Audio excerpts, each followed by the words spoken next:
бір, екі, үш.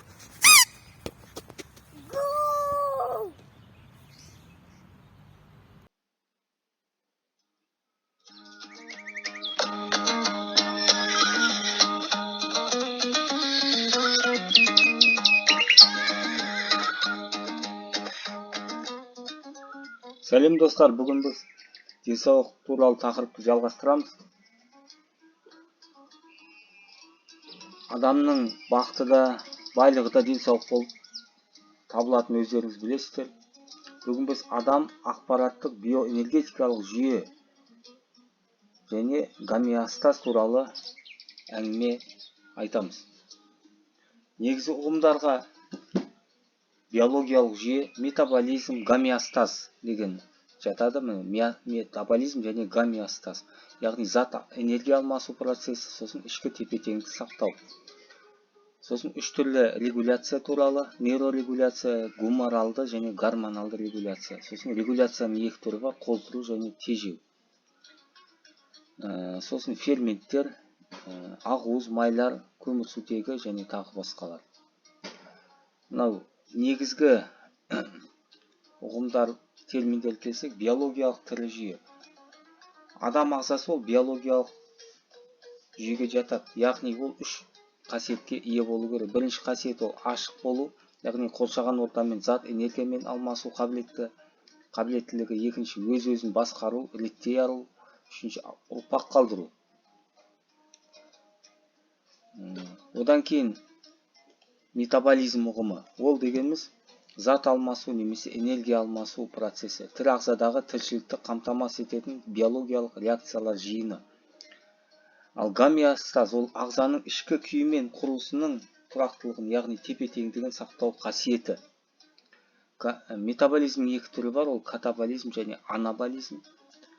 Катаболизм ол күрделі заттарды, органикалық заттарды қарапайым заттарға бөліп тастау. Екінші, анаболизм керісінше қарапайым заттардан күрделі органикалық бізге қажетті заттарды алу. Ол синтез. Сосын тірі ағзада барлық химиялық процестерді тездететін органикалық заттар, олар ферменттер болып саналады. Ферменттерге ақуыздар жатады, олар РНК-ның құрамында бар. Сосын мен айттым, тақырып дегеніміз, біздің тақырыбымыз адам ақпараттық биоэнергетикалық жүйе болып табылады. Яғни үш түрлі жүйенің бірігуі. Бірінші, биологиялық жүйе, био, ақпараттық жүйе, ол басқару теориясы. Мына ақпарат деген ол өз-өзін басқара алатын жүйе. Және энергетикалық жүйе деген ол метаболизм ұғымы. Басқару деген қойылған мақсатқа, яғни тапсырмаға сәйкес басқару нысанының күйін өзгертуге бағытталған әрекеттерді айтамыз. Бұл автоматты реттеу теориясының ұғымы. Мен техникалық реттеуді биологиялық регуляциямен ұштастырып жатырмын. Енді биологиялық регуляция дегеніміз ол биологиядағы ортаның өзгеру жағдайында ағза қызметін толығымен іске асыратын және ішкі мүшелердің өзара келісілген әрекетін қамтамасыз ететін жүйке жүйесінің реттеу әрекеті. Жүйке жүйесі, яғни мидың.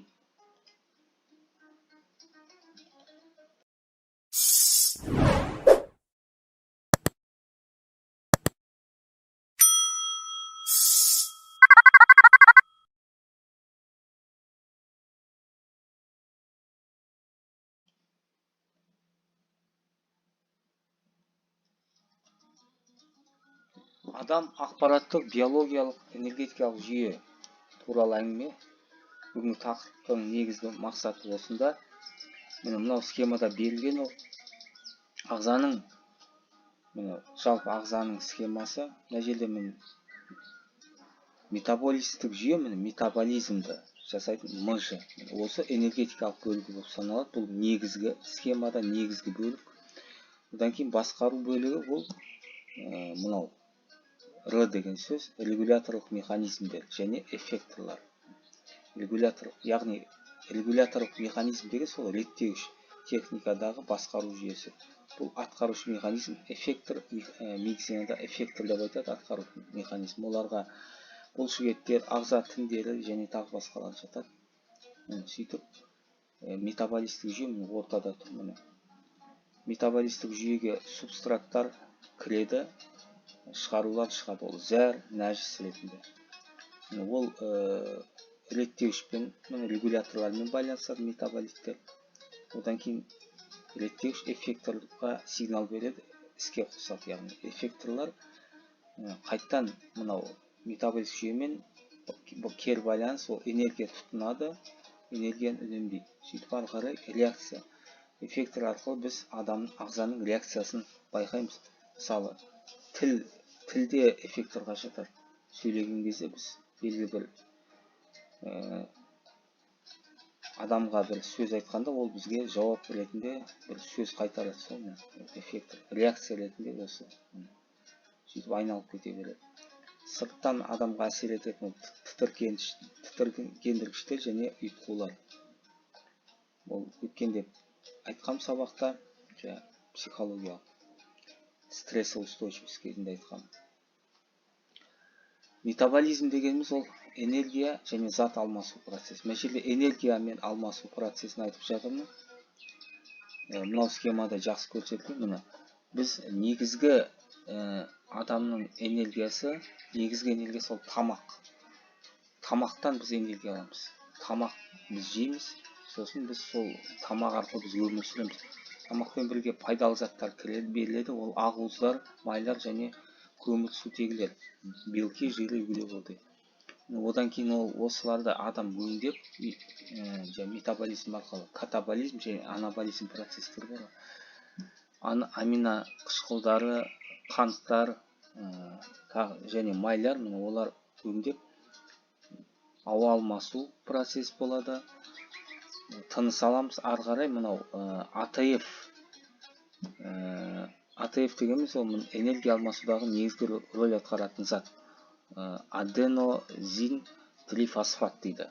Олар ДНК, РНК-да орналасады. АТФ-тің ауысуы. Ары қарай АТФ-тен АДФ алынады. Сөйтіп мынау ауысу кезінде мынандай энергияның бір формасы екінші формаға айналады. Химиялық жұмыс, электр жұмысы, осмостың жұмысы және механикалық жұмыстар орындалады. Мынау үшеуі негізгі алмасу процесін жатады. АТФ-тен АДФ алу. АДФ дегеніміз аденозин дифосфат. Мынау 3 болса, мынау D, 2 фосфат. АТФ-тен АДФ-ті алады. Сөйтіп, зат алмасып кете береді. Сөйтіп, бәрін мынау қарап тұрсам, мынау кері байланыс ауа, яғни тыныс алумен байланысты екен. Тыныс алу. Адам психологиялық тұрғыдан медитация жасағанда, физикалық жаттығулар жасаған кезде, жүгіргенде, барлығында адам тыныс алады. Дем алады, дем шығарады. Дем алады, дем шығарады. Осы кезде бүкіл процестер жақсы орындалады. Бәрі өкпе арқылы кетеді. Ары қарай өкпемен ары қарай жалғасып кете береді. Келесі, метаболизмнің екінші түрі ол зат алмасуы. Зат алмасуы мынау кіріс, тұтыну, яғни шығыс ол шығару жүйесі. Кіріс, адам өкпе арқылы оттегін дем аламыз. Ауыз арқылы, яғни ішкен кезде біз суды ішеміз. Олардың мөлшері 800 грамм, 2800 грамм. Минералды тұздар бар. Тамақтың ішінде, мысалы, органикалық заттарды тұтынамыз. Тамақпен бірге оның ішінде ақуыз, майлар, көмірсутегілер, олардың грамм салмақтары. Жалпы 4290 грамм біз тұтынамыз. Адамның қалыпты күйіндегі зат алмасуы. Біз тұтынамыз, аламыз. Дәл сондай мөлшерде 4290 грамм біз шығарамыз. Бірақ басқа түрде, арада химиялық реакция болады да, бір зат екінші затқа айналады. Сонда біз оттегін тұтынсақ, мына жерде СО2 шығарамыз, суды шығарамыз өкпе арқылы, суды тері арқылы шығарамыз, яғни терлейміз. Суды зәрмен шығарамыз, бүйрек арқылы, суды нәжіспен шығарамыз. Олардың салмақтары. Иондарды шығарамыз, органикалық заттарды шығарамыз, зәрмен бірге, және органикалық, бейорганикалық заттарды шығарамыз. Барлығының мөлшері 4290. Яғни мына жерде тепе-теңдік орын алып тұр. Бұл жерде де метаболист процесті гомеостазы, яғни ас қорыту жүйесіндегі гомеостаз. Мен қазір оны жеке айтамын. Техника саласында автоматты басқару немесе реттеу теориясында үш түрлі басқарудың принцип бар. Бірінші, негізгі принцип ол бағдарламалық басқару. Бағдарлама бізге беріледі, сол бағдарлама бойынша басқару нысанын басқарамыз. Екінші, ұйытқуды жою арқылы басқару, яғни сыртқы қоршаған ортаның әсері ұйытқу арқылы беріледі. Үшінші басқару ол ауытқу, яғни бұл ішкі күйдің басқару нысаны қайттан кері байланыс арқылы бізге қайттан береді, сигнал кері байланыс арқылы, яғни бұның нысанның күйі, бұл ішкі күйі. Мынау ішкі жағдай, мынау сыртқы әсер, мынау бағдарламамыз біздің. Енді осыны біз адам ағзасымен, яғни биологиялық жүйемен ұштастырамыз. Бұл жерде де міне үш түрлі контур бар, басқару контуры. Бірінші генетикалық контур, екінші мінез құлық контуры, үшінші физиологиялық контур. Осы үш контурды біз техникалық жүйемен ұштастырсақ, біріктірсек, ең бірінші генетикалық контурды біз бағдарламалық басқару мен ұштастыра аламыз. Бұл жерде де бағдарлама бар, ген. Шындап келгенде ген адам туылғанда ата-анасына ұқсайды бала. Ата-анасының қандай ген хромосомалары берілді, ДНК-сында тура сондай болады. Яғни мына жерде бұл генетикалық басқару деген тура сол біздің бағдарламалық басқару сияқты. Бұл жерде метаболизммен байланыстырып тұр. Екінші ағзадағы басқару түрі поведенческий контур, яғни мінез құлықтық. Енді адам әлеуметтік ортада өмір сүргеннен кейін адам бір ұжымда, мектепте болсын, университетте, басқа жерде оқыса да, достардың арасында ол бір қарым-қатынасқа ұшырайды. Сол кезде ол белгілі бір оған сырттан ынталандыру, стимулдар әсер етсе, ол өзінің бір мінез, өзінің бір поведениесін құрады. Ол ашулану мүмкін, егер жаман сөз болса, егер жақсы сөз болса, ол қуану мүмкін, сол сияқты тағы басқалар. Бұл енді біз техникамен ұқсастырсақ, ол ұйытқу арқылы басқару. Яғни техникада сыртқы әсерді қабылдаймыз ғой, бұл жерде де сондай сыртқы әсерді біз қабылдап, өзіміздің реакциямыз жауап береміз. Реакция арқылы жауап береміз. Бұл мінез құлқымыз біздің. Біз сабырлымыз ба, ашушаңбыз ба, тағы басқа. Үшінші контур ол физиология контур, адамның ішкі ағзасы. Оның ішінде әрине метаболистік процестер орын алады. Бұл жерде зат алмасу, энергия алмасу, субстраттар кіреді, сосын шығарулар шығады, зәр, нәрестер шығады. Оның ішінде негізінде тұрған метаболистік жүйе, жаңа айтқандай. Бар физиологиялық процестер орын алады. Бұл үшінші контурды біз техникада ауытқуды жою арқылы басқарумен ұштастырамыз. Мынау өзіміздің ішкі жүйеміз, ұйытқу ол сыртқы жүйе, ал мынау бағдарламалық басқару ол біздің ата-анамыздан, әке-шешемізден келген гендік тапсырма, яғни алгоритм немесе программа. Біз бәрібір өзіміздің мінезімізді ата-анамызға ұқсас боламыз. Енді мына жерде Анохин деген академиктің монографиясы бар. Адам ағзасын функционалдық жүйе деп қарастырады. Функциональный система. Бұл жерде басты рөлді атқаратын нервный центр, яғни орталық жүйке жүйесі. Центральная нервная система. Барлығын басқаратын да, реттейтін де осы. Әрине адамның миы ғой. Оған сыртқы факторлар әсер етеді. Жаңа мен айтқандай үш түрлі регуляция бар. Бірінші нейрорегуляция, жүйке регуляциясы. Мынау ми. Ми бәрін басқарады ғой. Одан кейін гуморалдық регуляция. Гуморал деген сұйық. Яғни барлық адамның ішкі зат алмасу барлығы да осы сұйық арқылы сумен, қанмен және лимфаменен алмасады. Бұл жерде жазып тұрмын. Вегетативный метаболизм осы бар. Гуморальный регуляция кері байланыс арқылы кетіп барлығы. Үшінші ол гормоналды регуляция. Яғни гормоналды деген ішкі жүйелер адамның ағзасындағы. бүйрек, бауыр, негізгі бауыр ғой. Бездер, әртүрлі бездер белгілі бір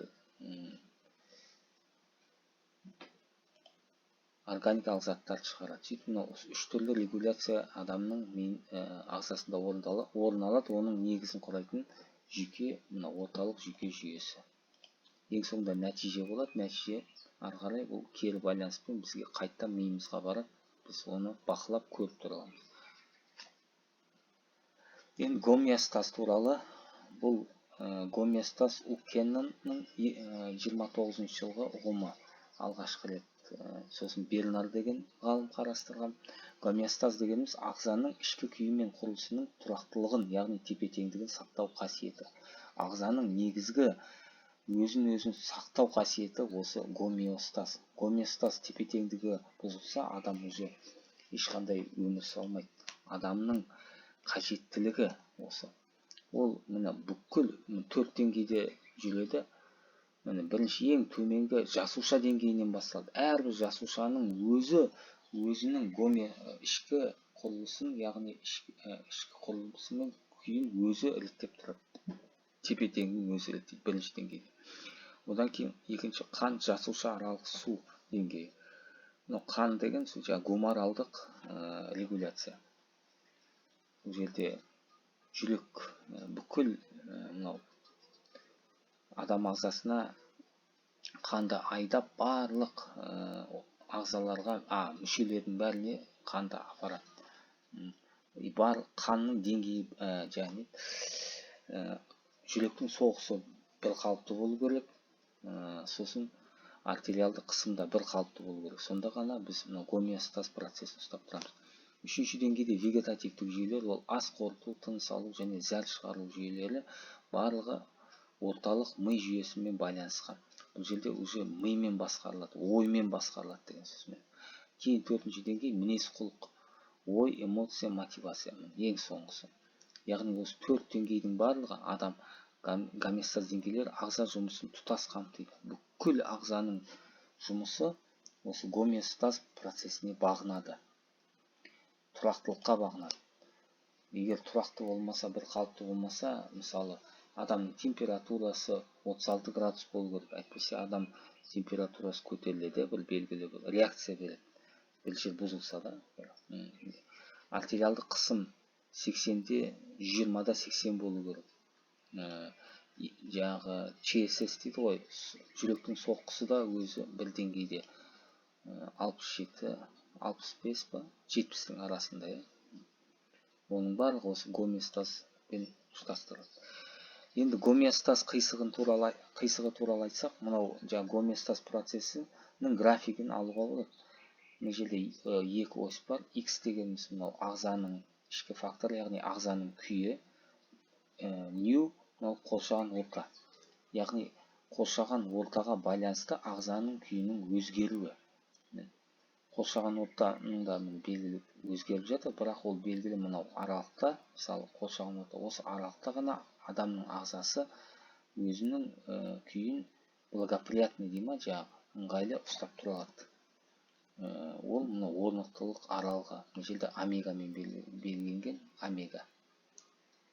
Әр ағзаның қай жерде орналасады, әрбір жануардың өзінің осындай гомеостаз қисығы бар. Мысал ретінде мына жерде америкалық бір жануардың температуралық гомеостазының графигі келтірген қисығы. Мына жерде денесі температурасы, ол жаңағы жануардың, ал мынау орта температурасы. Ол жануар негізі түнде жұмыс істейтін жануар, түнгі жануар. Бір күндіз, екі түнгі деген екі график тұр. Мысалы күндіз температура, ауа температурасы 10-мен, мысалы міне одан да төмене 5-6-тан бастап міне 30 градусқа дейін өзгеріп жатқан кезде, ол жануардың денесінің температурасы міне шамамен 35-пен где-то 36-37 аралығында жатады. Мынау ұстап тұр ғой, мына деңгейде мынау бар ғой, орнықты ұстап тұр. Ал түнде де тура сол минус 10 ба, 0-ден бастап, мысалы 30-35 градусқа дейін өзгергенде, оның түнгі температурасы міне 34-тің шамасында өзгеріп тұр. 34 градус, мына жерде күндіз 36 градустың шамасында. Адамның да денесін ұқсайды ғой, соған 36 градусқа адамның, бірақ адамның температурасы 36-тан 5-6 градусқа түсіп кетпейді. 36-ның плюс-минус 36-та 4, 36-та 5, 36-та 6 градус, 36-та 35-ке дейін түсіп кетпейді негізінде. И 37-ге де көтеріліп кетпейді. Адам сәл чувствительный. Енді осы сабақта, осы бүгін тақырыпта біз мынау кітаптарға сүйендік, өте маңызды кітаптар. Ол Новосельцевтің теория управления биосистемы деген кітап, өте керемет кітап. 78-ші жылы Москвада шыққан. Бұл жерде Новосельцев үлкен ғалым, үлкен академик, ол медициналық жүйелерді осы басқару теориясымен бірге ұштастырады. Екінші кітап мынау Анохиннің, академик Анохиннің негізінде соның шәкірті жазған кітабы, Судаков деген, физиология деген кітабы. Основы физиологии, функциональная система. Бұл жерде сол физиологияны өздері шығарған теория, функционалдық жүйелер теориясы көзқарасынан қараған монография. Сосын мынау здоровье, долголетие и гомеостаз деген бір доклад жасады Новосельцев. Институт проблем управления РАН Москвада. Бұл институтта менде болған, менде доклад жасаған 2013 жылы, 11-ші жылғы доклад екен. Мен 1 жылдан кейін барып жасалған доклад Новосельцев. Жақсы, сау болыңыздар.